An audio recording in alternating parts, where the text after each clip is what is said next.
Всем привет, дорогие друзья! Сегодня я хочу рассказать вам очень интересную и в то же время трогательную и поучительную историю.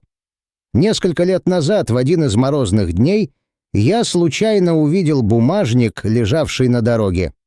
Внутри не было никаких документов, только $3 и письмо, выглядевшее так, как будто его перечитывали по несколько раз в день в течение многих лет. На порванном конверте, кроме обратного адреса, ничего разобрать нельзя было. Я открыл письмо и увидел, что оно написано в 1944 году, то есть больше 70 лет назад. Я очень внимательно его прочитал, надеясь узнать что-нибудь о владельце портмоне. «Дорогой Майкл, моя мать запретила мне встречаться с тобой. Прости меня и знай, что я тебя люблю и всегда буду любить. Твоя Анна». Это было так трогательно, что я решил найти адресата, чего бы мне это ни стоило, и вернуть ему пропажу. Но как? Ведь кроме имени у меня ничего не было. И тогда я обратился к оператору телефонной станции, чтобы по адресу на конверте попробовать узнать номер телефона. «Девушка, у меня к вам необычная просьба. Я нашел бумажник, и теперь я разыскиваю владельца. Может, вы мне подскажете номер телефона по этому адресу?»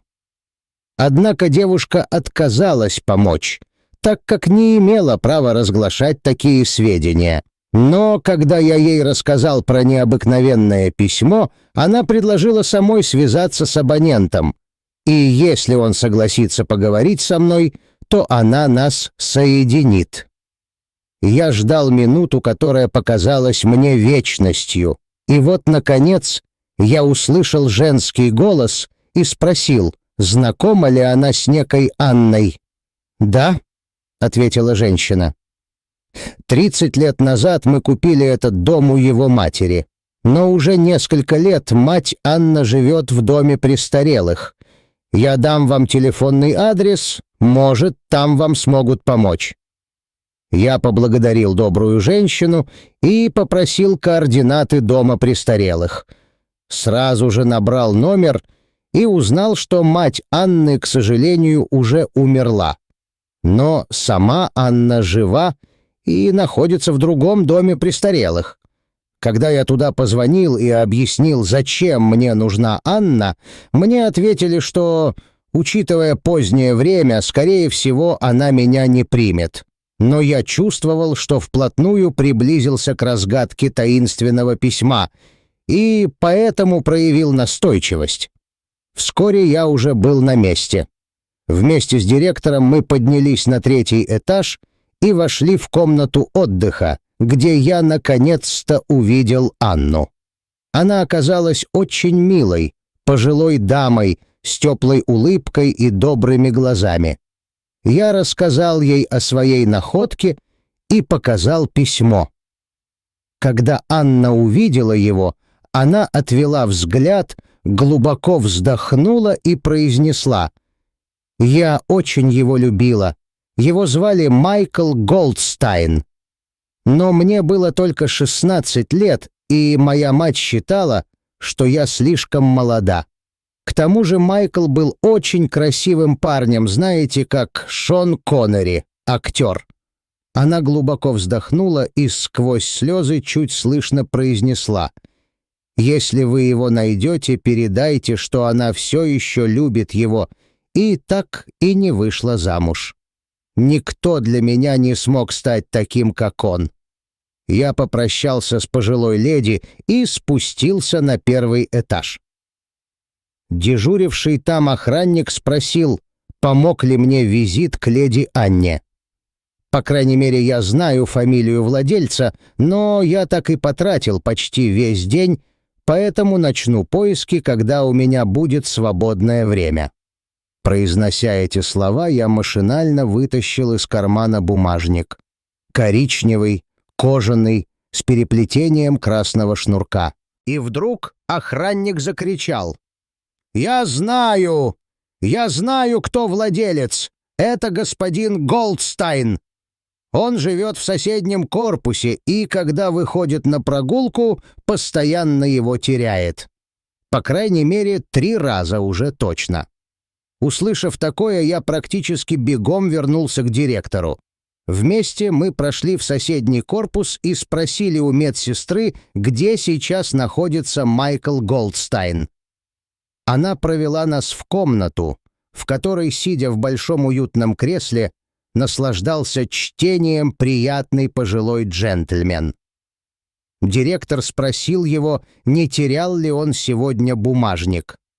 Пожилой господин с достоинством поднялся, осмотрел свои карманы и, виновато разведя руки, произнес: «Вы совершенно правы, он отсутствует», на что директор ответил: «Вот этот добрый человек нашел его и возвращает вам».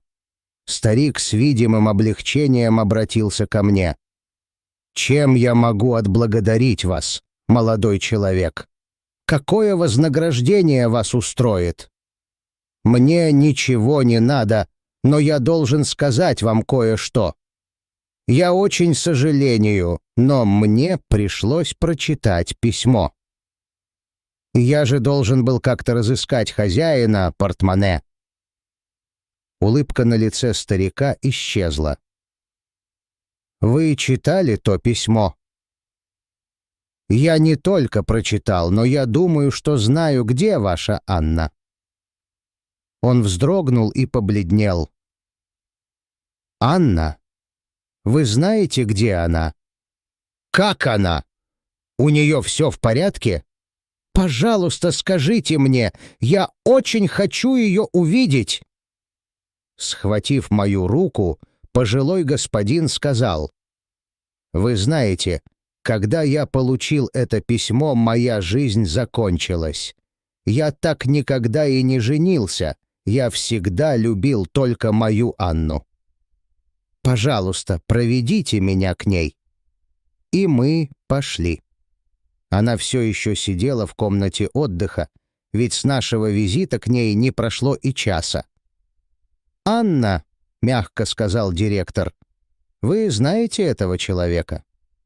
Майкл и я застыли в немом ожидании в дверном проеме. Она посмотрела на мгновение, но не сказала ни слова. «Анна, это Майкл. Майкл Голдстайн. Вы его помните?» «Майкл? Майкл, это ты?» А пожилой выдержанный джентльмен, не скрывая слез, протянув руки, медленно шел в ее сторону. Она бросилась им навстречу, и они крепко обнялись. Мы оставили их наедине, а сами вышли в коридор. «Да, неисповедимы пути Господни», — сказал я философски. А директор ответил: «Если это должно случиться, оно обязательно будет. Неважно когда, но будет». 3 недели спустя я получил приглашение на свадьбу. Замечательная и чудесная свадьба стала настоящим праздником для всех обитателей дома, престарелых и персонала. Майкл в темно-синем костюме выглядел очень импозантно, а Анна в бежевом платье была просто красавицей. После свадьбы Анна и Майкл поселились в собственной комнате. Они всю жизнь любили только друг друга, и после долгих 70 лет их мечты сбылись. Что может быть чудеснее? Спасибо, что досмотрели это видео до конца. Надеюсь, история вам понравилась, и вы сделаете свои выводы.